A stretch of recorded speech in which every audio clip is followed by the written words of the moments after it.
Rebirth के बाद पहला काम तुम्हें उस कीड़े को बाहर निकालना है जो रोना जानता है। एक पॉश की तरह पागलों की तरह खुदाई करो, जैसे तुमने 3 मीटर गहरा गड्ढा खोद दिया हो, सिर्फ इसलिए क्योंकि पिछले जन्म में तुम बहुत सोए थे और आधी रात को एक कल्टीवेटर ने घर में घुसकर तुम्हें ह्यूमन मेडिसिन बना दिया। अंत में तुम्हारी हड्डियों का नामो निशान तक नहीं बचा। अब जब दूसरा जन्म मिला है तो तुम पूरी जिंदगी एक यूजलेस इंसान की तरह जीना पसंद करोगे, लेकिन जरा भी लाइमलाइट में नहीं आओगे। इसलिए तुमने न सिर्फ गुफा में जहर बिछाया, बल्कि वहां ट्रिगर होने वाले शार्प स्पाइक्स भी गाड़ दिए। अगर किसी ने गलती से भी अंदर कदम रखा तो तुम उसे बेरहमी से खत्म करके बेहतरीन खाद बना दोगे।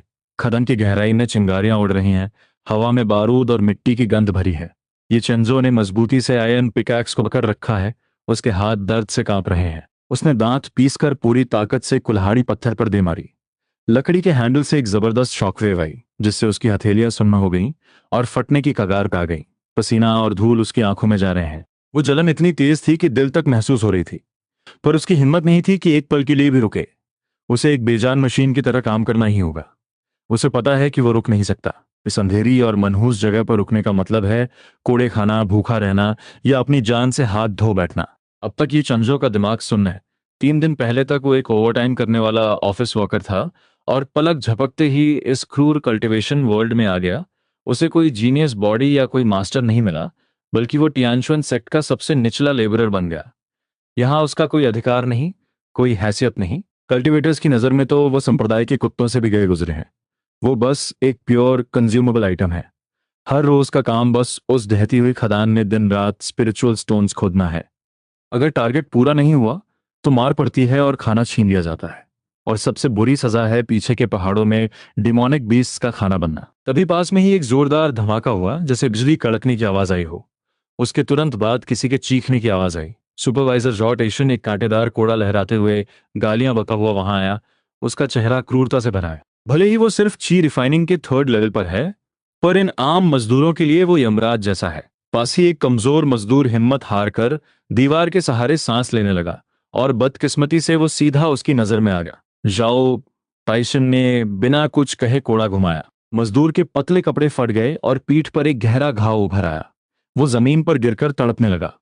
उस मजदूर ने असहनीय दर्द के बावजूद घिसते हुए अपनी कुल्हाड़ी उठाई और रोते हुए माफी मांगने लगा कि वो अब कभी आलस नहीं करेगा। आसपास के मजदूरों की तो जैसे सांसें ही थम गई हों।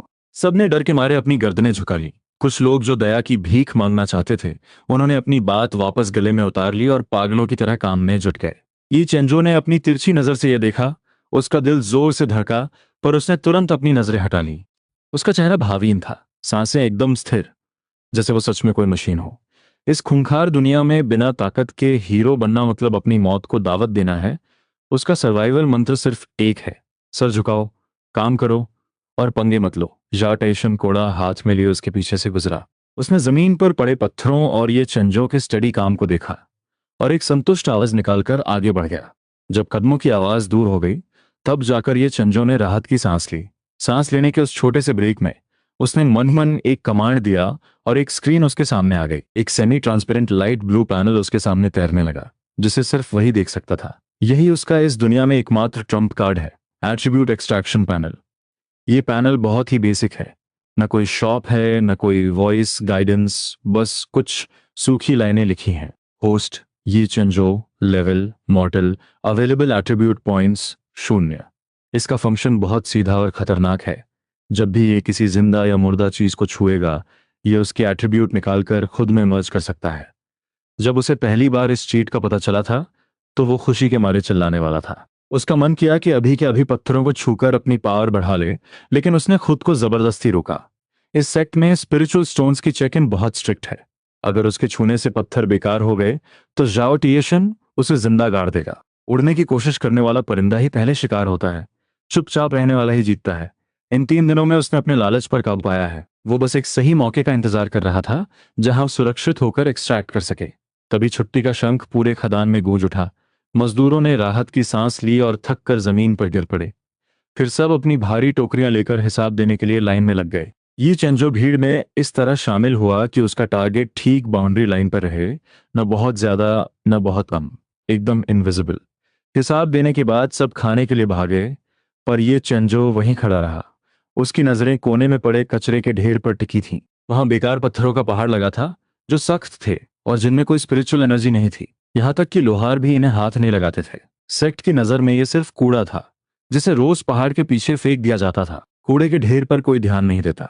ये चेंजो ने गहरी सांस ली और झाड़ू उठाकर सफाई करने का नाटक करते हुए उस ढेर के पास पहुंच गया। जब उसने देखा कि कोई उसे देख नहीं रहा है, तो उसने झाड़ू फेंकी और अपना हाथ एक काले पत्थर पर रख दिया। मन ही मन उसने चिल्लाकर पैनल को कमांड दिया। नीली स्क्रीन फिर से चमक उठी। डिटेक्टेड वेस्ट आयरन और एक्सट्रैक्टेबल एट्रीब्यूट हार्डनेस। ये चेंजो ने बिना देर किए कंफर्म किया। हथेली से एक जबरदस्त खिंचाव महसूस हुआ। वो सख्त पत्थर तुरंत बेजान हो गया और उसके हाथ में ही राख बनकर बिखर गया। पैनल ने नोटिफाई किया, एक्सट्रैक्शन सक्सेसफुल, हार्डनेस +1। ये चेंजो का खून जोश से उबलने लगा। उसने अपने दोनों हाथ उन पत्थरों के ढेर में डाल दिए। नोटिफिकेशंस की बाढ़ आ गई। वो ढेर देखते ही देखते राख में बदलने लगा। कुछ ही पलों में ढेर सारा कूड़ा खत्म हो गया और उसकी हार्डनेस एट्रीब्यूट 100 तक पहुंच गई। उसने अपने पैरों से उस राख को कीचड़ में मिला दिया ताकि कोई सबूत न रहे। उसने मन ही मन मर्ज का कमांड दिया। वो 100 पॉइंट्स की हार्डनेस अब उसके पूरे शरीर और त्वचा में समा रही थी। एक बर्फीली ठंडी लहर उसके दिल से निकली और पूरे शरीर में फैल गई। ऐसा लगा जैसे हजारों सुइयां उसकी स्किन में चुभ रही हो। उसकी मांसपेशियों के रेशे किसी हाई डेंसिटी मेटल लिक्विड के साथ जुड़ रहे थे। कुछ ही पलों में वो अजीब एहसास खत्म हो गया। ये चेंजो ने अपने हाथ को दबाकर देखा। एहसास पूरी तरह बदल चुका था। पहले का साधारण मांस अब 100 साल पुराने चमड़े जैसा सख्त हो गया था। उंगली से जोर लगाने पर भी कोई निशान नहीं पड़ रहा था। उसने जमीन से एक धारदार पत्थर उठाया और अपनी बांह पर पूरी ताकत से वार किया। वो नुकीला पत्थर उसकी खाल पर लगा, पर ऐसा लगा जैसे वो किसी लोहे की चादर से टकराया हो। वहां बस एक हल्का सा सफेद निशान पड़ा, जिसे रगड़ते ही वो गायब हो गया। ये चेंजो के मुंह से ठंडी आ निकली। कचरे से मिली सबसे मामूली एट्रीब्यूट को 100 बार जोड़ने पर इंसान बुलेट प्रूफ बन सकता है। अगर वो इसे और बढ़ा ले तो ज़ाओ ताइशन का कोड़ा छूते ही टूट जाएगा। उसने अपनी उत्तेजना पर काबू पाया, जगह साफ की और खाने की तरफ चल दिया। इस हार्डनेस एट्रीब्यूट के साथ उसे अब इस खतरनाक दुनिया में जीने की थोड़ी सिक्योरिटी महसूस होने लगी। अगली सुबह फिर वही शोर मचा और मजदूरों को खदान में धकेल दिया गया। इस बार का एरिया और भी बुरा था। दीवारों से पानी रीस रहा था और हर तरफ कीचड़ था। ये चंजो ने अपनी भारी कुल्हाड़ी उठाई और पत्थर पर वार किया। धमाके के साथ धूल उड़ी, पर उसकी आंखें चमक उठी। कल जिस वार से उसकी हड्डियां काम जाती थीं, आज वो झटका उसके हाथों में किसी इनविजिबल आर्मर की तरह एब्जॉर्ब हो गया। उसे कोई दर्द नहीं हुआ। शरीर की इस मजबूती ने उसे और ताकतवर बना दिया था। उसकी कुल्हाड़ी अब दोगुनी तेजी से चल रही थी। उसने सोचा कि काम जल्दी खत्म करके वो रात को फिर से एट्रीब्यूट एक्सट्रैक्ट करेगा। जब वो खुदाई में मग्न था, तभी छत से कुछ टूटने की आवाज आई। पास ही एक बूढ़े मजदूर ने चिल्लाकर आगाह किया, ये गिरने वाला है। ये चंजो ने सर उठाया तो देखा कि सैकड़ों किलो भारी एक धारदार पत्थर टूटकर सीधा उसके सर की तरफ गिर रहा है। जगह कम थी और कीचड़ की वजह से भागना नामुमकिन था। आखिरी पल में ये चंजो ने अपनी कुल्हाड़ी ऊपर कर दी। वो भारी पत्थर कुल्हाड़ी के लोहे के हैंडल से टकराया। इतनी जबरदस्त ताकत थी कि हैंडल मुड़ गया और कुल्हाड़ी का सिरा बेकाबू होकर सीधे ये चेंजो के हाथ पर जाकर लगा। रफ्तार इतनी तेज थी कि कोई कुछ समझ ही नहीं पाता। आसपास के लोगों ने डर के मारे आंखें बंद कर लीं। उन्हें लगा कि खून की नदियां बहेंगी, पर अगले ही पल एक धात्विक आवाज गूंजी, जैसे लोहा लोहे से टकराया हो। खदान में धूल भर गई और वो बूढ़ा मजदूर दहशत में कीचड़ में गिर पड़ा। ये चेंजो ने धूल का फायदा उठाकर अपना हाथ तुरंत छुपा लिया। उसने अपनी कलाई हिलाकर देखी। उसे कोई गहरी चोट नहीं लगी थी, यहां तक कि खरोंच भी नहीं आई। उसे बस एक हल्की सी लकड़ी की मार जैसा एहसास हुआ। वो खुद हैरान था कि ये एट्रीब्यूट इतना शक्तिशाली है, पर चेहरे पर उसने तुरंत मौत के डर वाले भाव ला दिए। वो घिसटते हुए पीछे हटा और अपनी टूटी हुई कुल्हाड़ी को सहलाने लगा। बूढ़ा मजदूर हकलाते हुए कहने लगा कि उसकी किस्मत बहुत अच्छी है, वरना आज उसका हाथ कीमा बन जाता। ये चंजो ने एक मासूम हंसी हंसी और कहा कि बस थोड़ी सी खाल छिली है। उसने धूल उठाकर जख्म पर लगा ली, जैसे वो उसे पट्टी कर रहा हो। इस तरह उसने सबको झांसा दे दिया। कुछ दिन बीत गए और महीने का फाइनल असेसमेंट का दिन आ गया। मैदान में बड़े बड़े काले संदूक रखे थे। सुपरवाइजर जॉ तीरशन अपनी कुर्सी पर बैठा पत्थर के गोलों से खेल रहा था। पास ही कुछ खूंखार डिसाइपल्स खड़े थे। आवाज गूंजी, च्यान योफू। उसका स्कोर आया 80 किलो स्पिरिचुअल ऑरे, टारगेट से ज्यादा। इनाम में आधी ची गैदरिंग पिल दी जाती है। भीड़ में जलन और हैरानी की लहर दौड़ गई। च्यान योफू खुशी खुशी अपनी दवाई लेकर आगे बढ़ा। ये चंजो ने देखा कि कैसे दूसरे बूढ़े मजदूर उसे भेड़ियों की तरह देख रहे हैं। उसे पता था कि इस नर्क जैसी जगह पर अपनी दौलत दिखाना मतलब अपनी मौत को दावत देना है। जल्द ही ये चंजो का नाम पुकारा गया। उसने अपनी टोकरी खाली की। वजन करने वाले डिसाइपल ने बिना किसी एक्सप्रेशन के कहा, 50 किलो। सिर्फ मिनिमम राशन मिलेगा। जाओ टायशन ने नजर उठाकर देखा तक नहीं। उसके लिए ये चेंजो जैसे लोग जो बस लाइन पर रहकर काम करते हैं, किसी काम के नहीं। ये चेंजो ने चुपचाप अपनी राशन की थैली ली और भीड़ के एक गुमनाम कोने में चला गया। कुछ लोग जो पहले उस पर नजर रख रहे थे, उसका कम राशन देखकर मुंह फेर कर चले गए। ये चेंजो मन ही मन हंसा। उसे यही गुमनामी चाहिए थी। इन दिनों में वो चाहता तो और पत्थर ला सकता था, पर उसने जानबूझकर फालतू पत्थर को तोड़कर कूड़े के ढेर में डाल दिया था। जान बची रहे तो बहुत है, उस घटिया आधी गोली का क्या करना। रात के सन्नाटे में जब सब खर्राटे ले रहे थे, ये चंजो एक काली बिल्ली की तरह बिस्तर से उतरा और दीवार के सहारे बाहर निकल गया। वो अपने पुराने कूड़े के ढेर पर नहीं गया, बल्कि एक गुप्त रास्ते से दानशा पीक के पीछे के कचरे वाले नाले में पहुंच गया। यहाँ जली हुई गोलियों पिल्स का ढेर लगा था, जिससे एक कड़वी गंध आ रही थी। इनमें बहुत जहरीली गर्मी और अशुद्धियां थीं। अगर कोई इन्हें इस्तेमाल करने की कोशिश करता तो उसकी नसें फट जाती और वो मर जाता। पर ये चेंजो के लिए ये बिना पहरे का खजाना था। उसने अपने दोनों हाथ उन गर्म गोलियों के मलबे में डाल दिए। पैनल स्टार्ट हुआ। Detected waste pill residue, extractable fire poison and trace spiritual energy. उसकी आंखें चमक उठीं। ये चीट सच में अशुद्धियों को अलग कर सकता है। उसने सिर्फ स्पिरिचुअल एनर्जी निकालने का ऑर्डर दिया। नीली स्क्रीन पागलों की तरह चमकने लगी। वो कूड़ा पूरी तरह सफेद राख में बदल गया। शुद्ध स्पिरिचुअल एनर्जी की लहरें उसके हाथों से होते हुए शरीर में समाने लगी, जैसे तपती जमीन पर बारिश हो रही हो। उसकी नसें फैलने लगीं और बिना किसी मंत्र के वो एनर्जी सीधे उसकी पावर बढ़ाने लगी। उसका शरीर अंदर से मजबूत हो रहा था। उसकी हड्डियों से हल्की आवाजें आईं। उसके अंदर एक मुट्ठी के बराबर की एनर्जी जमा हो गई, जो तेजी से घूमने लगी। सारी एनर्जी अब्जॉर्ब करने के बाद ये चेंजो खामोशी से ची रिफाइनिंग के सेकेंड लेवल पर पहुंच गया, पर उसने तुरंत पैनल की मदद से अपनी असली ताकत को छुपा लिया। अगली सुबह उठते ही उसने पहला काम अपनी ऑरा को लॉक करना किया। उसने अपनी पावर को ची रिफाइनिंग लेवल 1 के भी शुरुआती स्तर पर सेट किया। सावधानी के लिए उसने अपनी हालत ऐसी बना ली जैसे वो बहुत कमजोर हो और कभी भी मर सकता है। उसने गंदे पानी से चेहरा धोया और दरवाजा खोला। आंगन में शोर मचा था। कल जिन्हें इनाम मिला था वो अपनी शेखी बघा रहे थे। चियान योफू सबके बीच खड़ा होकर चिल्लाया और उसने अपनी हथेली से एक छोटी सी आग की लपट निकाली। उसने गर्व से कहा कि यह पिल फायर टेक्निक है, जो उसने कल ही सीखी है। मजदूर उसकी चापलूसी करने लगे कि अगले महीने वो जरूर फॉर्मल डिसाइपल बन जाएगा, पर तभी वो आग की लपट फड़फड़ाकर बुझ गई। ये चंजो अपनी टूटी बाल्टी लेकर वहां से गुजरा। उसने मुड़कर देखा तक नहीं। उसकी नजर में ये छोटी मोटी टेक्निक्स सिर्फ दिखावा और बर्बादी हैं। अगर कभी दुश्मन से सामना हुआ तो ये हाथ में जलती आग दुश्मन को चिल्ला चिल्ला कर बताएगी कि आओ मुझे मारो। यहाँ रोज लोग गायब हो जाते हैं और किसी को पता तक नहीं चलता। ये चंजो ने सर्वाइवल के नियमों को अपनी हड्डियों में उतार लिया है। जितना कम दिखोगे उतना लंबा जियोगे। बाल्टी रखकर वो संप्रदाय के सबसे पुराने और वीरान लाइब्रेरी के पास पहुंचा। वहां धूल के सिवा कुछ नहीं था। रखवाला बूढ़ा आराम से खर्राटे ले रहा था। ये चंजो दबे पांव अंदर गया। पुराने कबाड़ के बीच उसे एक फटी पुरानी किताब मिली। धूल झाड़ने पर उस पर लिखा देखा, बेसिक सॉर्ड फंडामेंटल्स। ये बस एक साधारण किताब थी जिसमें सिर्फ तलवार चलाने के बेसिक मूव्स थे। कोई स्पिरिचुअल एनर्जी का खेल नहीं था। संप्रदाय के मामूली मजदूर भी इसे छूना पसंद नहीं करते थे, क्योंकि ये बेइज्जती वाली बात थी। पर यह चंजो को यही चाहिए था।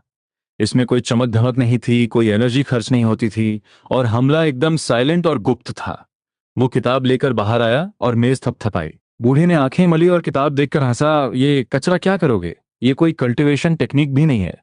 पूरी उम्र लगा दोगे तो भी बस एक मामूली पहलवान बनोगे। ये चंजो ने बेवकूफों की तरह सर खुजलाया और कहा कि वो बस काम की थकान मिटाने के लिए हाथ पैर हिला चाहता है। बूढ़े ने उसे जाने का इशारा किया। किताब छुपाकर वो सीधे पहाड़ के पीछे लकड़ी काटने वाली जगह पर पहुंच गया। आज का target 500 kilo black iron would काटना है, जो लोहे जैसा सख्त होता है। आम मजदूर पूरा दिन कुल्हाड़ी चलाकर भी थक हार जाते हैं। हाथों से पत्थर तोड़ने की बात तो सुनी थी, पर यह चंजो को जरा भी फिक्र नहीं थी। पहले दिन जो हार्डनेस एट्रीब्यूट उसने निकाला था, वो अब उसकी स्किन में पत्थर की तरह जम चुका था। उसने लकड़ियों के ढेर से एक पुरानी मुड़ी हुई कुल्हाड़ी उठाई, एक गहरी सांस ली और दिमाग में बेसिक सॉर्ड फंडामेंटल्स का पहला मूव पाई स्लैश याद किया। कोई फालतू दिखाव नहीं, बस घुटने थोड़े मोड़े, कमर से ताकत लगाई और कंधे से होते हुए पूरी पावर उस टूटी कुल्हाड़ी में झोंक दी। एक जोरदार कड़कड़ाहट हुई और वो सख्त ब्लैक आयरन वुड 2 हिस्सों में कट गया। कटा हुआ हिस्सा एकदम स्मूथ था।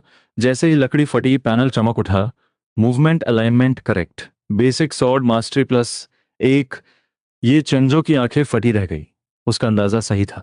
इस चीट के लिए तलवार लेकर प्रैक्टिस करना जरूरी नहीं था। बस मेहनत करते वक्त अगर बॉडी का अलाइनमेंट और टेक्निक सही हो तो रोज का काम भी स्वॉर्ड मास्टरी बढ़ा सकता है। उसे अब तलवारबाजी सीखने के लिए किसी मैदान की जरूरत नहीं थी, बस काम करने का तरीका सही होना चाहिए।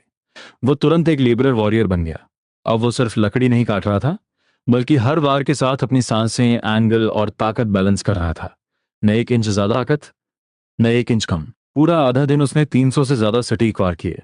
एक आम इंसान इतने वार के बाद हाथ नहीं उठा पाता, पर ये चेंजो की हार्डनेस एट्रीब्यूट ने उसे बचाए रखा। उसकी मसल्स अब इस एक्सट्रीम पावर की आदी हो रही थी। दोपहर में क्यान योफू वहां से गुजरा और उसे पसीने में लथपथ देखकर हंसने लगा। उसने ताना मारा कि लकड़ी काटने से कोई अमर नहीं हो जाता, इससे अच्छा स्पिरिचुअल एनर्जी महसूस करने की कोशिश करो। ये चेंजो ने पसीना पोंछते हुए मासूमियत से कहा कि उसका टैलेंट बेकार है, इसलिए वो बस लकड़ी काट रहा है ताकि महीने के आखिर में खाना न छीन लिया जाए। चियान योफू ने उसे नालायक कहकर छोड़ दिया और वहां से चला गया। ये चेंजो को कोई फर्क नहीं पड़ा। उसने फिर से कुल्हाड़ी उठाई और पैनल पर मास्टरी बढ़ती गई। दोपहर में वो खदान पहुंचा। उसने भारी पिकैक्स उठाई और उसे एक तलवार की तरह देखते हुए दिमाग में दूसरा मूव लाया, सीस्ताब। दोनों हाथों से हैंडल पकड़ा, पैरों से जमीन को धकेला और एक धनुष की तरह कमान छोड़ दी। कुल्हाड़ी का सिरा एक बिजली की तरह पत्थर में जा धंसा। पत्थर के टुकड़े हवा में उड़ने लगे। मास्टरी +1। फिर उसने लियाओ, साओ और जान जैसे हर मूव को खुदाई के काम में ढाल दिया। अंधेरी खदान में वो एक के बाद एक वार कर रहा था। बाकी लोग खदान में थक रहे थे और वो वहां माइक्रो मैनेजमेंट कर रहा था। खुद को छुपाने के लिए उसने जानबूझकर पत्थरों से स्पिरिचुअल स्टोन्स नहीं निकाले। वो सिर्फ उन पत्थरों पर वार करता जिनमें कुछ नहीं था। दिन के आखिर में उसने बस उतना ही जमा किया जिससे काम चल जाए। सुपरवाइजर ने उसे हिकारत से देखा और मक्खी की तरह वहां से भगा दिया। दिन बीतते गए, 1 महीना, 2 महीने, आधा साल। खदान में लोग बदलते रहे। वो पिल फायर टेक्निक वाला क्यान योफू पत्थरों के लिए झगड़े में बुरी तरह घायल हो गया और उसे कूड़े की तरह सेक्ट से बाहर फेंक दिया गया। पर ये चेंजो आज भी वही काम कर रहा था। वो अब इतना इनविजिबल हो चुका था कि अगर वो नबले तो बगल में खड़े इंसान को भी पता नहीं चलता था कि वहां कोई है। उसने अपनी सांसों और मूवमेंट्स को लिमिट तक दबा दिया था, पर पैनल पर उसका डेटा पागलों की तरह बढ़ रहा था। तलवार की उसकी समझ अब नामुमकिन हद तक पहुंच चुकी थी। अब उसके हाथ में कुल्हाड़ी हो या पत्थर, उसका हर वार परफेक्ट, फास्ट और डेडली था। आधे साल बाद एक अंधेरी रात में उसकी झोपड़ी में कोई रोशनी ही थी। ये चेंजो अपनी बिस्तर के पास खड़ा था और उसके हाथ में एक पुरानी टूटी हुई लोहे की तलवार थी जो उसे खदान में मिली थी। तलवार की धार टूटी हुई थी और हैंडल आधा सड़ चुका था, पर उसकी आंखों में कोई भाव नहीं था। उसने धीरे से तलवार उठाई और हवा में एक वार किया। न कोई हवा की आवाज आई, न कोई शोर, पर वो वार इतना खामोश और तेज था कि जैसे हवा ही कट गई हो। अचानक पैनल पर तेज रोशनी चमकी। Basic sword fundamentals, 10,000 times limit reached. Special passive evolved, extreme sharpness. महीने का राशन मिलने का दिन था और बाहर लंबी लाइन लगी थी। हर मजदूर के लिए वो 2 किलो अनाज ही जीने की उम्मीद थी। ये चेंजो लाइन में बीच में खड़ा था, हाथ आस्तीन में डाले हुए जैसे कोई सोता हुआ पुतला हो। सुपरवाइजर जाओ तियाशन अपनी कुर्सी पर बैठा स्पिरिचुअल स्टोन्स के टुकड़ों से खेल रहा था। जो दाजोंग राशन लेने गया पर थैली देखते ही भाग गया। उसमें 1 किलो भी नहीं था।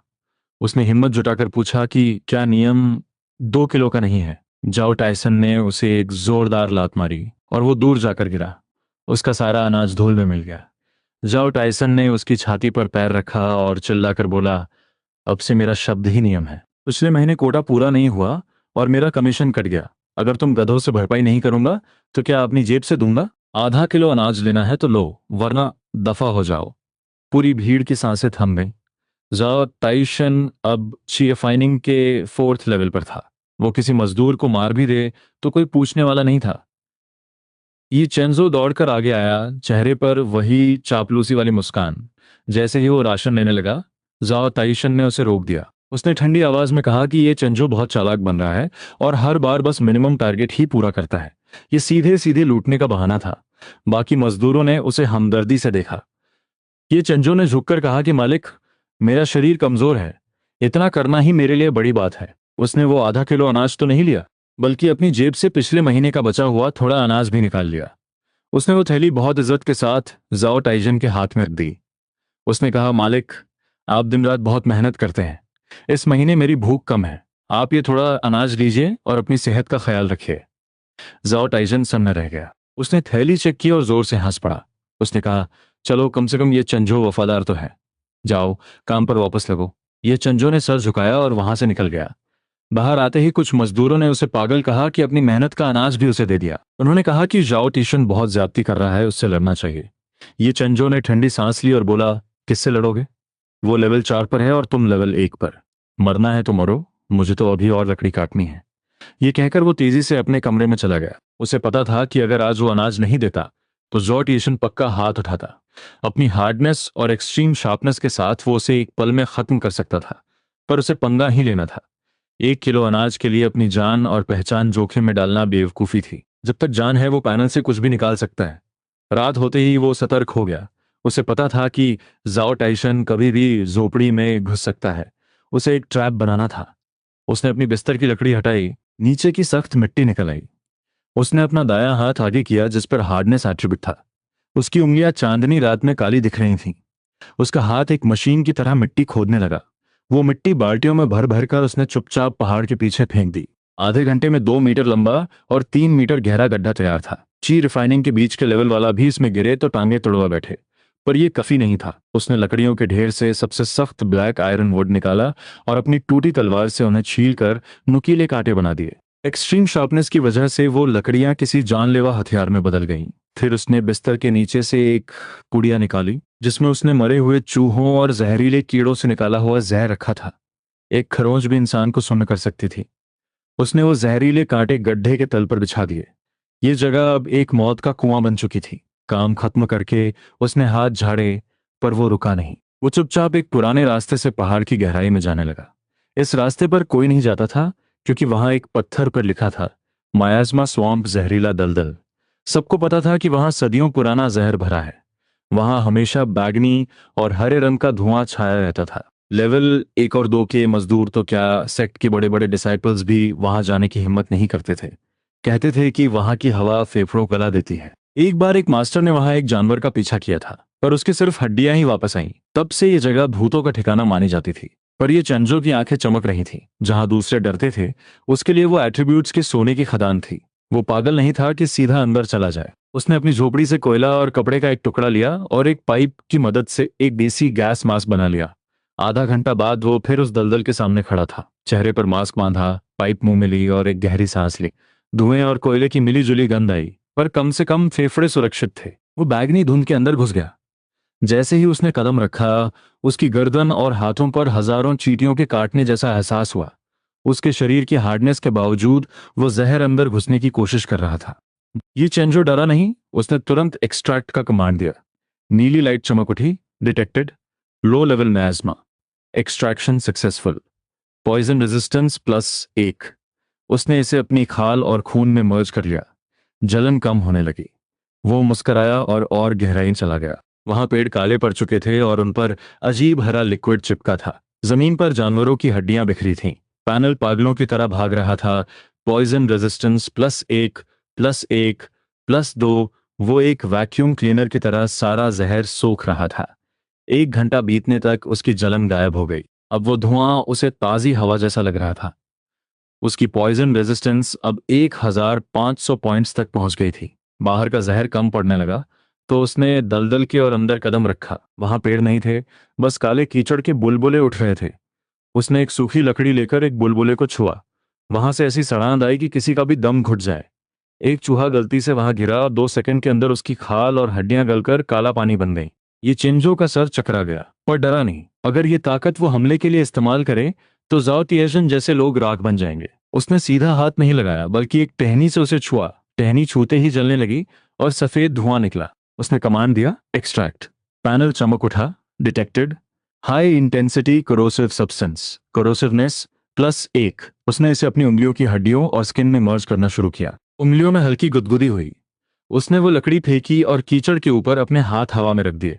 एक्सट्रैक्शन तेज हो गया। कोरोसिवनेस +1, +5, +10। वो का कीचड़ देखते ही देखते साफ पानी में बदलने लगा। सारा जहर उसकी उंगलियों में समा रहा था। जब पूरा गड्ढा साफ हो गया तो उसकी कोरोसिवनेस एट्रीब्यूट 2000 पॉइंट्स तक पहुंच गई थी। वो खड़ा हुआ और अपने हाथों को देखा। उसकी उंगलियों पर एक अजीब सी हरी चमक थी। उसने पास के एक पत्थर को छुआ। पत्थर से धुआं निकलने लगा और वो मोम की तरह पिघल कर राख बन गया। तभी संप्रदाय के मुख्य पहाड़ से एक जोरदार घंटे की आवाज गूंजी। पूरा सेक्ट जैसे जाग गया। आज संप्रदाय का ग्रैंड कंपटीशन था। ये मजदूरों के लिए इकलौता दिन था जब वो काम छोड़कर भीड़ देख सकते थे। मजदूरों की टोलियां आगे बढ़ रही थी। ये चेंजो, जल्दी कर, वरना जगह नहीं मिलेगी।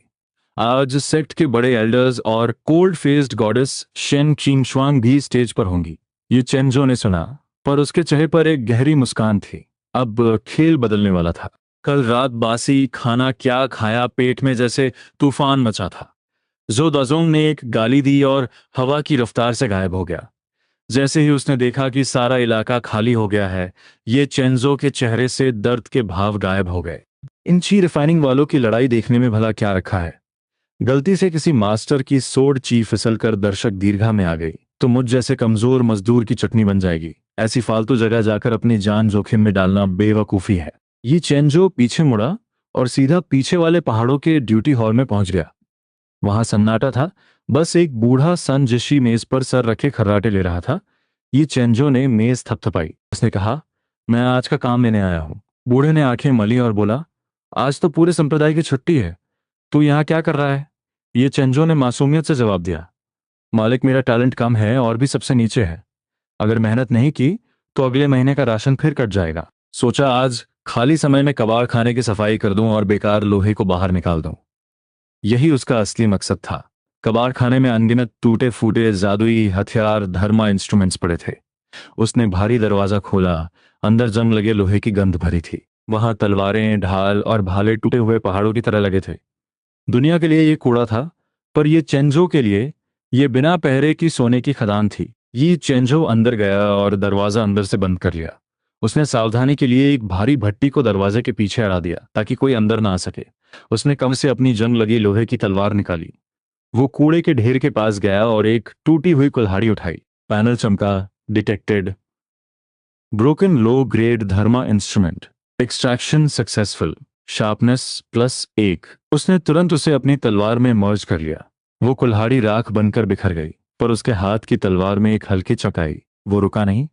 उसने दोनों हाथ उस ढेर में डाल दिए और पागलों की तरह एक्सट्रैक्शन शुरू किया।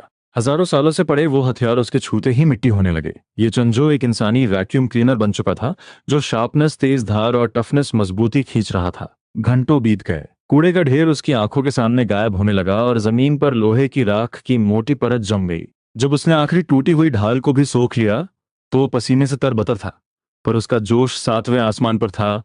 हजारों हथियारों का निचोड़ उसने अपनी तलवार में डाल दिया था। शार्पनेस और टफनेस की एट्रीब्यूट्स 30,000 पॉइंट्स तक पहुंच गई थी। उसने अपनी जंग लगी तलवार को देखा। उसकी धार पर एक काली लकीर उभर आई थी जो रोशनी को भी काट रही थी। उसने हवा में हल्का सा वार किया। एक बारीक सी शू की आवाज आई और हवा जैसे दो हिस्सों में बन गई। दूसरी तरफ ड्यूटी हॉल के बाहर हंगामा मचा था। दो डिसाइपल्स एक काम के लिए आपस में भिड़ गए थे। एक काम ऐसा था जहां 10 स्पिरिचुअल स्टोन्स मिलने थे और ठंडे झरने के पास अभ्यास का मौका था। दोनों ने अपनी तलवारें निकाल ली थीं और खून खराबा शुरू हो गया था। ये चेंजो हाथ आस्तीन में डाले, गर्दन झुकाए, एक परछाई की तरह दीवार से सटकर अंदर घुसा। उसने लड़ रहे डिसाइपल्स की तरफ मुड़कर भी नहीं देखा। 10 स्पिरिचुअल स्टोन्स के लिए जान दांव पर लगाना बेवकूफी है। वो चुपचाप सबसे कोने वाले बोर्ड के पास गया जहां धूल जमी थी। वहां वो काम लिखे थे जिन्हें कुत्ता भी ना करे, मेहनत ज्यादा और दाम कम।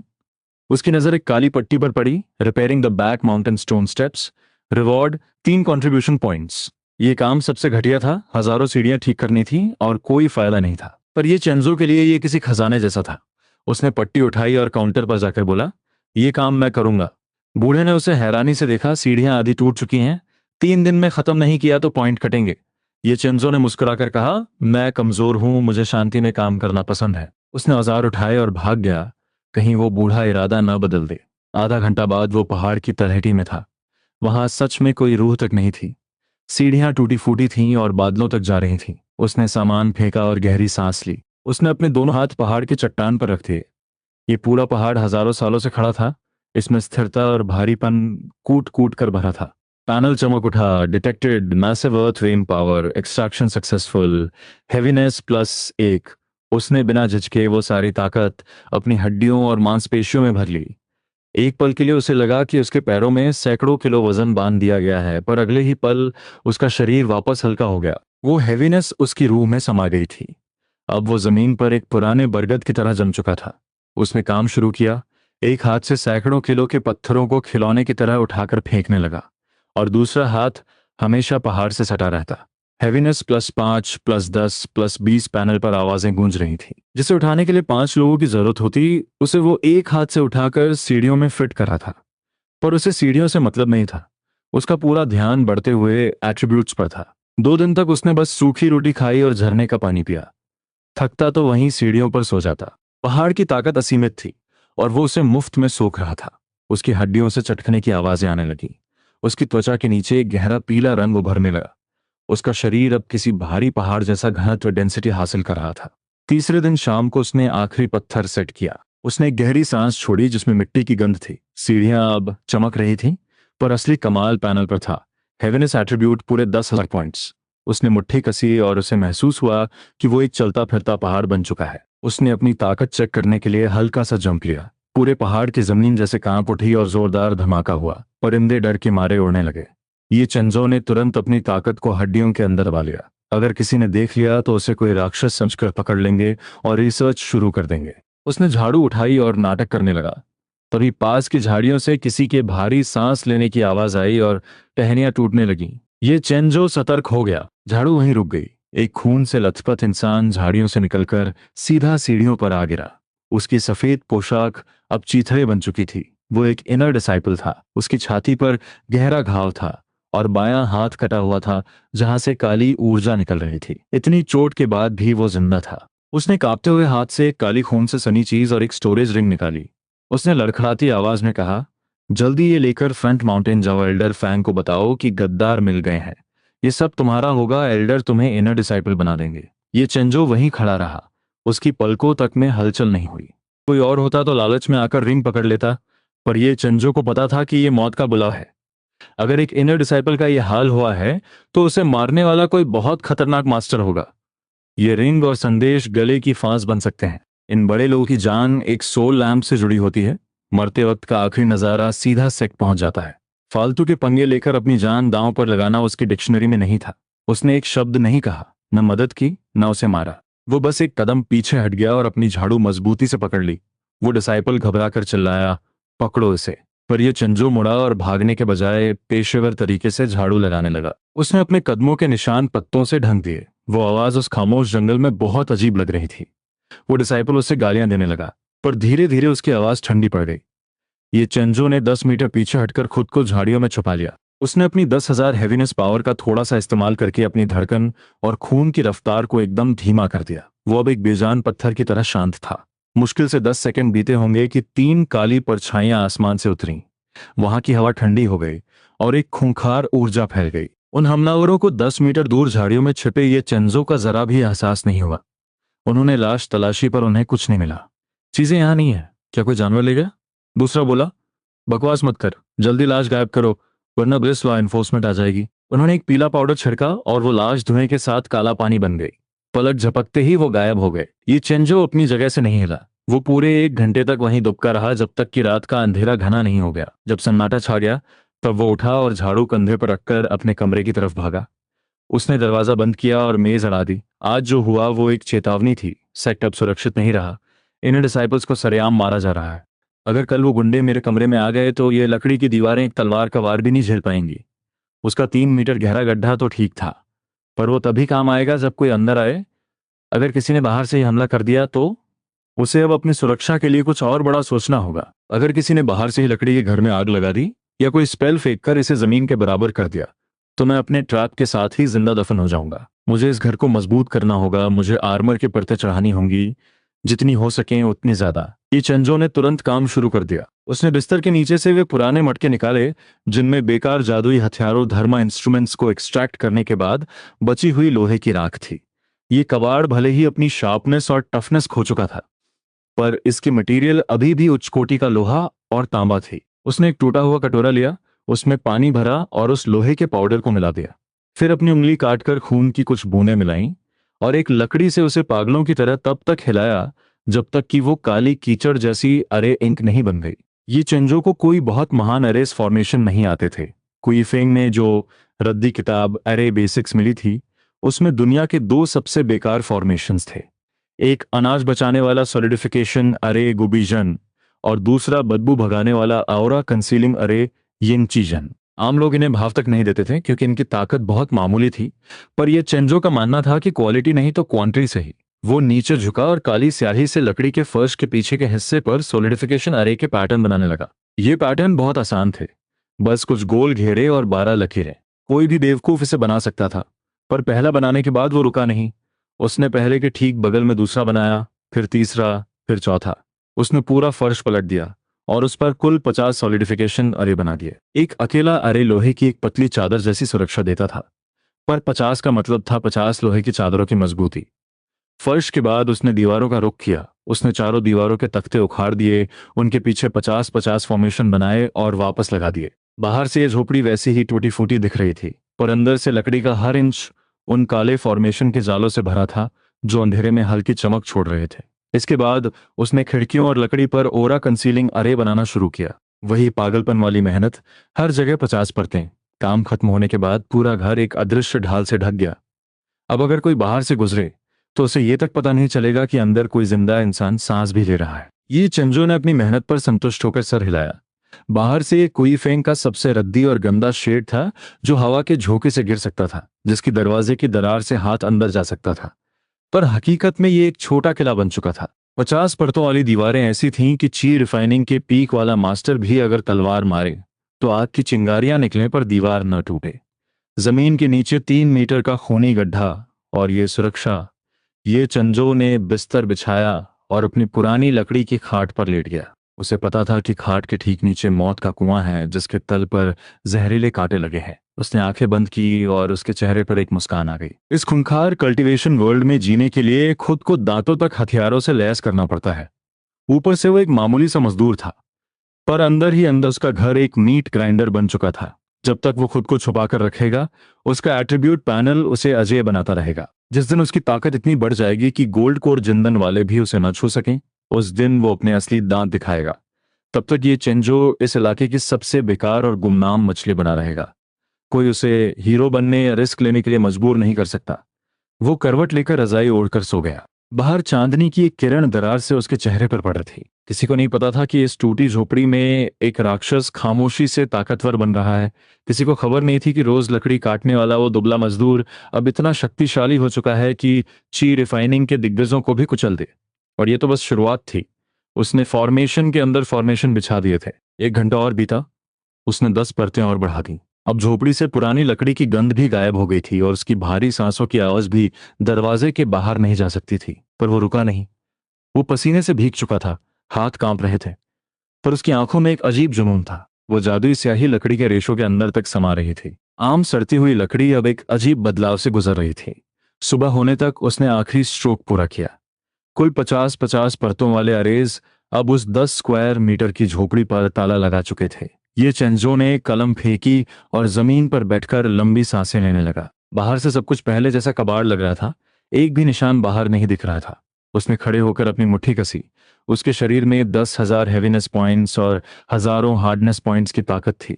उसने सोचा कि अगर वो एक मुक्का मारे तो पीछे के पहाड़ की चट्टान भी चूर चूर हो जाए। उसने अपनी ताकत समेटी और दरवाजे के बगल वाली दीवार पर एक जोरदार मुक्का मारा। बाहर से झोपड़ी हिलती हुई लगी, पर उसके पूरे प्रहार के बाद भी लकड़ी से एक बुरादा तक नहीं गिरा। ये चेंजो ने अपनी सुन्न हथेलियों को सहलाया और दीवार को गर्व से देखा।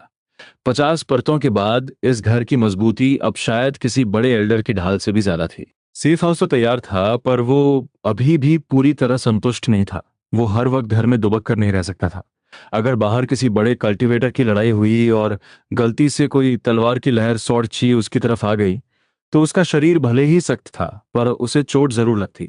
उसे पहनने के लिए कुछ चाहिए था। उसने अपनी खाली जेब टटोली। मुश्किल से कुछ स्पिरिचुअल स्टोन्स बचे थे। इतने में तो असली दुकान से एक तलवार का मूड भी नहीं आता। उसे कबाड़ी बाजार ब्लैक मार्केट जाना होगा। सेक्ट का कबाड़ी बाजार पीछे के पहाड़ों की एक घाटी में लगता था। ये चेंजो ने सबसे फटे कपड़े पहने, बाल बिखेरे और सर झुकाकर भीड़ में शामिल हो गया। बड़ी दुकानों पर सजी सुंदर महिला शिष्यों को उसने नजरअंदाज किया और सीधा पीछे की गंदी गलियों में पहुंच गया जहां पुराना कबाड़ बिकता था। यहाँ टूटी तलवारें, सूखी जड़ी बूटियां और जानवरों की हड्डियां बिक रही थीं। यहाँ बेचने वाले ज्यादातर वे बूढ़े मजदूर थे जिनकी किस्मत खराब थी या जिन्हें पैसों की सख्त जरूरत थी। कोई चिल्ला रहा था, पुराने जमाने का जादुई हथियार सिर्फ 50 स्टोन्स। कोई कह रहा था 2 मुंह वाले सुअर के दांत ले लो। ये चेंजो एक अंधे की तरह बस चलता रहा। चमकने वाली चीजों को उसने छुआ तक नहीं। चमकती चीजें लालच देती हैं और महंगी होती हैं, और ये चेंजो को अटेंशन नहीं चाहिए थी। वो उन दुकानों पर गया जहां सिर्फ पत्थर और बेकार लोहा पड़ा था। करीब 1 घंटा भटकने के बाद वो एक कोने में रुका जहां एक बंदर जैसा दिखने वाला बूढ़ा सो रहा था। उसकी चटाई पर जंग खाए लोहे के टुकड़े और बेकार कागज तैलिस्मान्स पड़े थे। ये चेंजो नीचे झुका और उन लोहे के टुकड़ों को टटोलने लगा। तभी उसकी नजर चटाई के कोने को दबाने वाले एक काले पत्थर पर पड़ी। वो पत्थर मुट्ठी के बराबर था, खुरदरा और बेजान। उसमें जरा भी ऊर्जा नहीं थी। पर यह चेंजो के दिमाग में मौजूद पैनल अचानक जोर से धड़कने लगा। इसका मतलब था कि इस पत्थर के अंदर कुछ ऐसा था जो पैनल को पसंद आया। उसने एक जंग लगा टुकड़ा उठाया और दुकानदार से दाम पूछा। बूढ़े ने सुस्ती से कहा, 5 स्टोन्स। ये चेंजो ने उसे वापस फेंक दिया और जाने लगा जैसे उसे महंगा लगा हो। फिर वो रुका और बोला, ठीक है, 3 स्टोन्स ले लो, पर मुझे एक काला पत्थर भी साथ में चाहिए, बिस्तर का पैर ठीक करने के काम आएगा। उसने तेजी से 3 स्टोन्स दिए और पत्थर लेकर भीड़ में गायब हो गया। दुकानदार ने हंसते हुए सोचा, कैसा बेवकूफ है, कूड़े को खजाना समझ कर ले गया। आधा घंटा बाद ये चेंजो अपने मजबूत घर में था। उसने दरवाजा बंद किया और खिड़कियां ढांक दी। उसने वो काला पत्थर अपने हाथों में लिया और एक्सट्रैक्शन का कमांड दिया। इस बार पैनल से जो रोशनी निकली वो नीली नहीं, बल्कि एक डरावनी गहरे नीले रंग की थी। Detected ancient rune fragment, stripping impurities.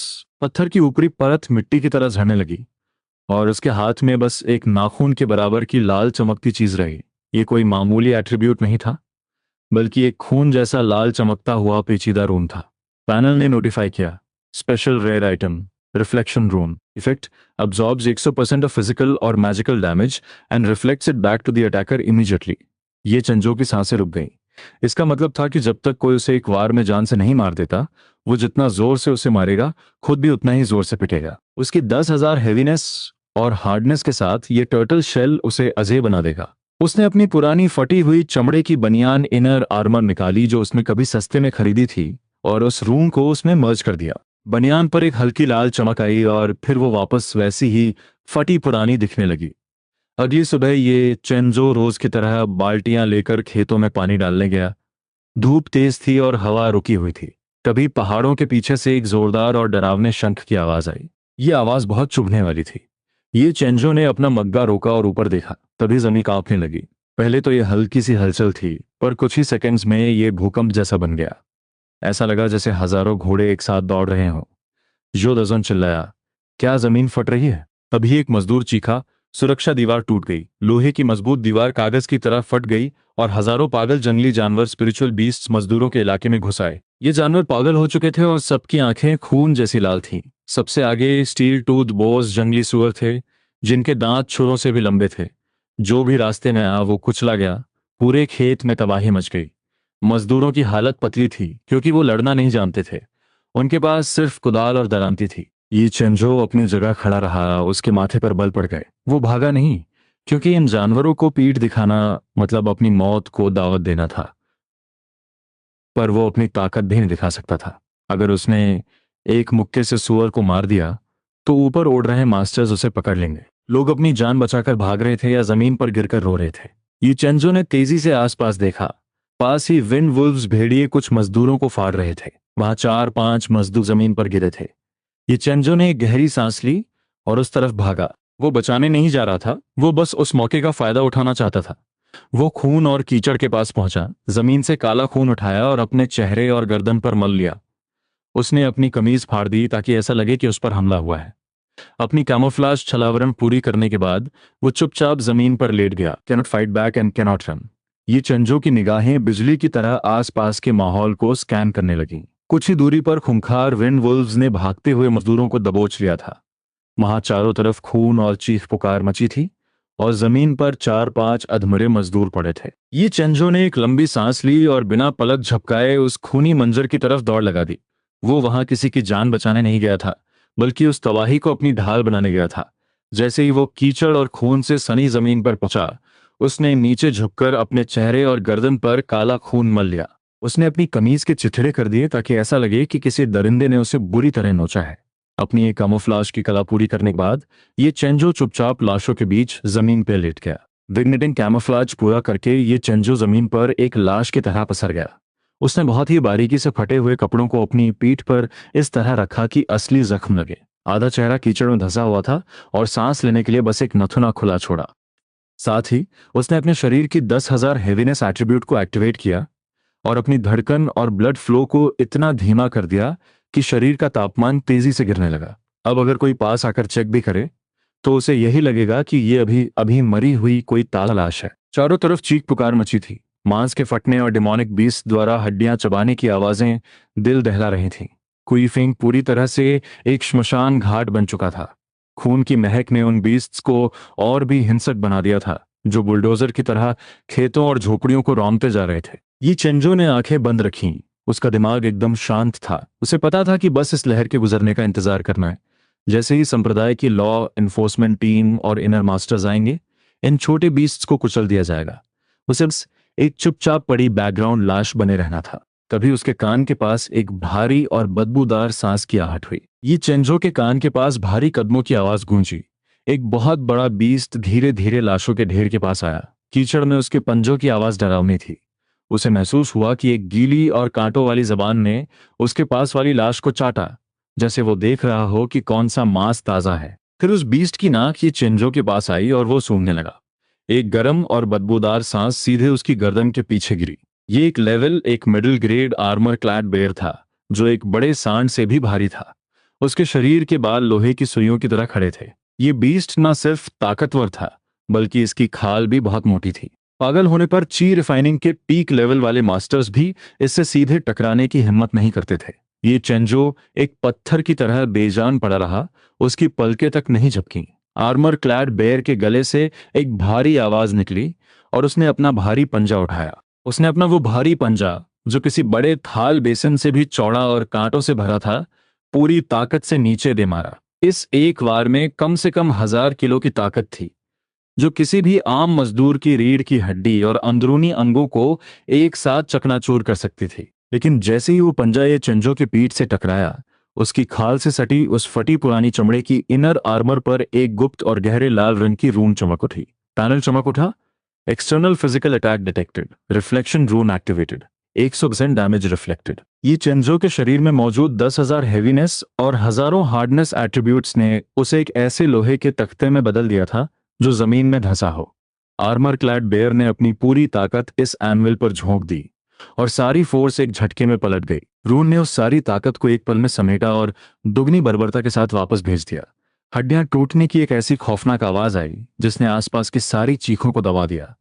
Armour clad bear को दर्द से चिल्लाने का मौका तक नहीं मिला। उसका वो भारी दायां हाथ पंजों से लेकर कंधे तक ऐसे फट गया जैसे अंदर कोई बॉम्ब लगा हो। मांस और हड्डियों के हजारों टुकड़े किसी आधुनिक शरापनेल की तरह बाहर निकले। एक सेकंड के अंदर उसका हाथ उसकी अपनी ही ताकत से काले धुएं और मांस के लोथड़े में बदल गया था। उस जबरदस्त शॉकवेव ने न सिर्फ उसका हाथ उड़ा दिया, बल्कि उसके कंधे से होते हुए उसके सारे इंटरनल ऑर्गन्स को भी तबाह कर दिया। तब जाकर उस बीस्ट के मुंह से एक बहुत ही दर्दनाक चीख निकली। उसका भारी शरीर किसी बोरे की तरह पीछे जा गिरा। वो 2 मीटर दूर खेत में जा गिरा और काफी सारी फसल रौंद दी। वो कीचड़ में तड़पने लगा, अपने बाएं पंजे से जमीन खुरसने लगा और मुंह से काला खून और शरीर के टुकड़े फेंकने लगा। मुश्किल से 10 सेकंड्स तक तड़पने के बाद वो पूरी तरह शांत हो गया। वो मर चुका था। पूरे वक्त लाशों के ढेर में लेटे ये चेंजो ने अपनी भौहें तक नहीं सिकोड़ी। उसे बस ऐसा लगा जैसे पीठ पर किसी ने जरा सा धक्का दिया हो। स्किन तक नहीं छिली। उल्टा वो बदकिस्मत भालू खुद ही अपनी मौत का कारण बन गया। ये चेंजो ने आंखें बंद रखी और संप्रदाय की लॉ एनफोर्समेंट टीम का इंतजार करने लगा। वो मरा हुआ भालू अब उसके लिए एक बेहतरीन पर्दा बन गया था। बाकी बीस्ट्स ने जब अपने साथी की दर्दनाक चीख सुनी तो वो डर के मारे उस तरफ नहीं आए और बाकी भागते हुए मजदूरों का पीछा करने लगे। कुछ देर बाद कुईफेंग के ऊपर आसमान में बिजली की तरह कई फ्लाइंग सोर्ट्स की चमक दिखी। दर्जनों फ्लाइंग सोर्ट्स किसी टूटते तारे की तरह आसमान को चीरते हुए आईं और तेज ऊर्जा के साथ हवा में रुक गईं। सबसे आगे एक काले और सुनहरे रंग के लिबास में इनर लॉ एनफोर्समेंट हॉल का मास्टर था। फाउंडेशन बिल्डिंग स्टेज का उसका दबाव प्रेशर इतना तेज था कि नीचे मौजूद वे पागल बीस्ट्स डर के मारे जमीन पर चिपक गए और थर थर कांपने लगे। उसने एक जोरदार दहाड़ मारी, सबको खत्म कर दो, एक भी मत छोड़ो। उसके पीछे मौजूद शिष्यों ने तुरंत अपनी तलवारें चलाईं। वे फ्लाइंग सोर्ड्स बिजली की रफ्तार से पूरे इलाके में घूमने लगी। एक के बाद एक उन बड़े बीस्ट्स के सर जमीन पर गिरने लगे। ये जानवर जो मजदूरों के लिए यमराज बने हुए थे, इनन मास्टर्स के सामने किसी सब्जी की तरह कट रहे थे। आधे कप चाय के समय में ही सारे बीस्ट को मार दिया गया। मास्टर ने ठंडी आवाज में आदेश दिया, जगह साफ करो, जख्मियों को देखो और इन बीस्ट की लाशें, कोर्स और खाल संप्रदाय के खजाने में जमा करो। ये कहकर वो अपनी फ्लाइंग सोर्ड पर सवार होकर दूसरी जगहों का मुआयना करने चला गया। लॉ एनफोर्समेंट टीम के कुछ शिष्य अपनी तलवारें समेटकर जमीन पर उतरे। वे उस कीचड़ भरे खेत को नफरत भरी नजरों से देख रहे थे। एक लंबे कद वाले शिष्य ने कहा, ये मजदूर कितने बेकार हैं। मामूली लेवल एक बीस्ट ने ही इतने लोगों को मार दिया। वो कचरे को पैरों से हटाता हुआ आगे बढ़ा। चलते चलते वे दोनों ये चेंजो और उन लाशों के ढेर के पास पहुंच गए। लंबे शिष्य के कदम अचानक रुक गए। उसने जमीन पर पड़ी उस आर्मर क्लैड बेयर की लाश की तरफ इशारा किया। वे दोनों उस विशाल शरीर के पास झुके और भालू के फटे हुए दाएं हिस्से को देखने लगे। वे सन्न रह गए। उन्हें समझ ही नहीं आ रहा था कि ये बीस्ट अपनी ही ताकत से कैसे खत्म हो गया। लंबे शिष्य ने अपनी तलवार की म्यान से उन टूटी हड्डियों को टटोला। ये तो बहुत अजीब है। क्या ये भालू इतना पागल हो गया था कि इसकी अपनी ही स्पिरिचुअल एनर्जी इसके अंदर फट गई? पूरा दायां हिस्सा और पसलियां चूरा हो चुकी हैं। कितनी शर्मनाक मौत है। दूसरा शिष्य जो थोड़ा मोटा था, वो अपनी नाक बंद करके दूर खड़ा हो गया। छोड़ो भी, हमें क्या मतलब। शायद पागलपन में इसका ऑरा बैकफायर कर गया होगा। जल्दी इसकी मटेरियल निकालो और यहां से चलो। उन दोनों ने तेजी से उस भालू की खाल निकाली और उसका कोर निकाल लिया। मोटे शिष्य ने उसका बचा हुआ एक पंजा भी अपने स्टोरेज बैग में डाल लिया, शायद रात को खाने के लिए। जब वे दोनों अपनी फ्लाइंग सोर्ड पर चढ़कर अगली जगह जाने वाले थे, तभी लाशों के ढेर से एक बहुत ही कमजोर आवाज आई। ये चेंजो ने एकदम सही समय पर अपनी आंखें खोली। उसने कांपते हुए हाथ पैर कीचड़ में मारना शुरू किया और पीछे हटने का नाटक करने लगा। वो पागलों की तरह चिल्लाने लगा, मुझे मत खाओ, मेरा मांस खट्टा है, अच्छा नहीं लगेगा। उसकी हालत देखकर ऐसा लग रहा था जैसे वो सदमे में हो। बीस्ट्स मर चुके हैं। तुम्हारी किस्मत अच्छी है जो इन लाशों के नीचे छुपकर बच गए। जाओ और ड्यूटी हॉल में जाकर दवाई लो। उन दोनों ने उसे नफरत से देखा और बिजली की तरह आसमान में उड़ गए। ये चेंजो ने उन्हें दूर जाते देखा और उसके चेहरे का डर पल भर में गायब हो गया। उसने शांति से अपना चेहरा पोंछा और खड़ा हो गया। इस बीस्ट्स के हमले ने पूरे आधे घंटे तक तबाही मचाई थी। चारों तरफ लाशें बिखरी थीं और उनकी सफाई करने में पूरा दिन निकल गया। अगली सुबह सुपरवाइजर जाओ ताइशन का चेहरा ऐसा था जैसे उसका सब कुछ लुट गया हो। उसके इलाके के दर्जनों मजदूर मर चुके थे और खेत बर्बाद हो गए थे।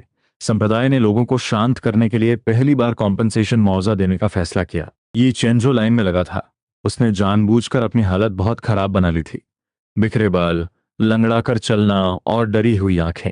जब उसका नंबर आया तो अधिकारी ने उसका नाम देखा और उसकी हालत पर तरस खाकर उसे सर्वाइवर की कैटेगरी में डाल दिया। उसे 10 लोअर ग्रेड स्पिरिचुअल स्टोन्स और 2 मरहम की बोतलें मिली, साथ ही 3 दिन की छुट्टी भी।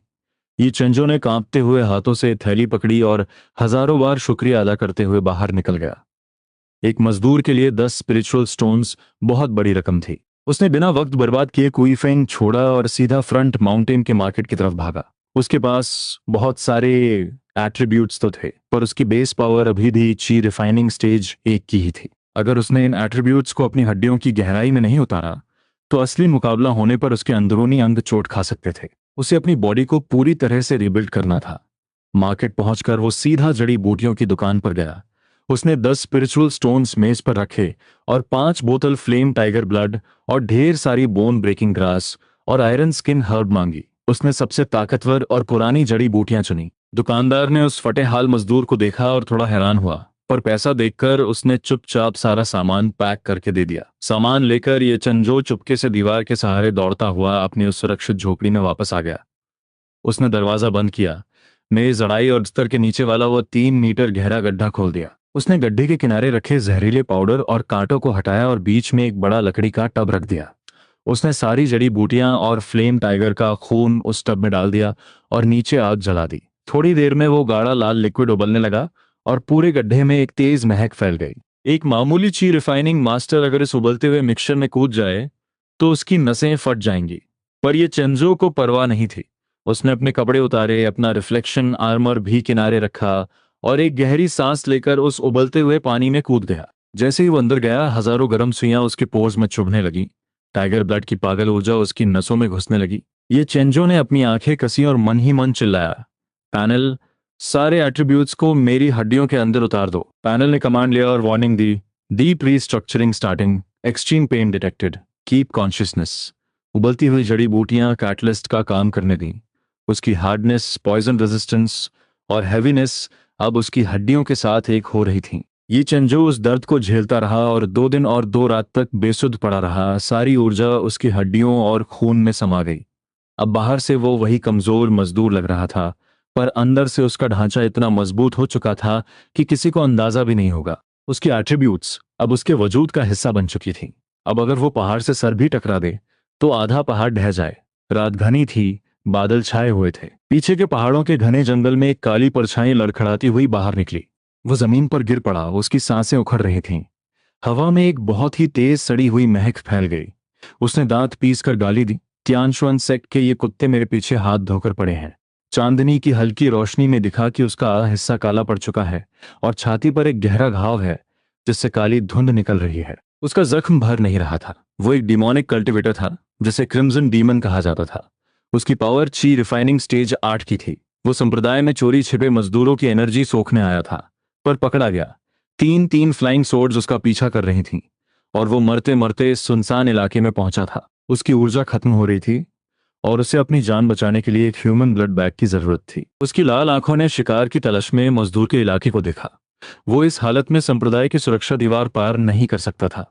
उसे किसी को मारकर उसकी एनर्जी सोखनी थी और उसकी लाश को अपना रूप देकर खुद भागना था। क्रिम्सन डीमन की नजरें उन झोपड़ियों पर घूमने लगी जो मजबूत थी या जहां ज्यादा लोग थे। वो वहां नहीं गया। अचानक उसकी नजर उस कोने वाली सबसे टूटी फूटी झोपड़ी पर पड़ी। ये चिंजो का घर। वो शैतान मुस्कुराया। उसे लगा कि यहाँ रहने वाला जरूर कोई सबसे नीचा और कमजोर मजदूर होगा। वो एक परछाई की तरह खामोशी से दरवाजे तक पहुंचा। उसने अपनी एनर्जी से अंदर झांका। उसे वहां कोई यारे या सुरक्षा नहीं दिखी, सिर्फ पुरानी लकड़ी और सन्नाटा। ये झोपड़ी बस मामूली लकड़ी का ढांचा लग रही थी। ये चिंजो ने जो 50 परतों वाला ऑरा कंसीलिंग अरे बिछाया था, उसने अंदर की सारी जादुई हलचल को पूरी तरह ढक दिया था। क्रिम्सन डीमन जैसे ची रिफाइनिंग स्टेज के शिकारी के लिए यह बस एक कूड़ेदान जैसी रद्दी कोठरी थी। उसने दरवाजा खटखटाने की जहमत नहीं की, बल्कि अपनी आस्तीन से एक शैडो स्लिप टैलिस्मन निकाला और उसे खुद पर चिपका लिया। उसका शरीर एक फीकी परछाई में बदला और दरवाजे की दरार से पानी की तरह अंदर फिसल गया। 50 परतों वाला सॉलिडिफिकेशन अरे बाहर से होने वाले हमलों को तो रोक सकता था, लेकिन इस तरह की शैडो शिफ्टिंग तकनीक के सामने बेअसर था। ये चेंजो आगे बढ़ा और जमीन पर उस क्रिम्सन डीमन की लाश को देखा, जो मर चुका था, पर उसकी आंखें अभी भी दहशत में खुली थीं। ची रिफाइनिंग लेवल 8 के ऐसे बड़े डीमन की लाश अगर कमरे में मिली तो बहुत बड़ा बखेड़ा खड़ा हो जाएगा। खून की महक इतनी तेज थी कि सुबह होते ही लॉ एनफोर्समेंट टीम यहां पहुंच जाती। उसने बिना देर किए अपना दायां हाथ आगे किया और उस लाश पर एक्सट्रैक्ट का कमांड दिया। पैनल चमक उठा। Detected high density mixture of spiritual and blood energy, target deceased, stripping impurities, extracting essence.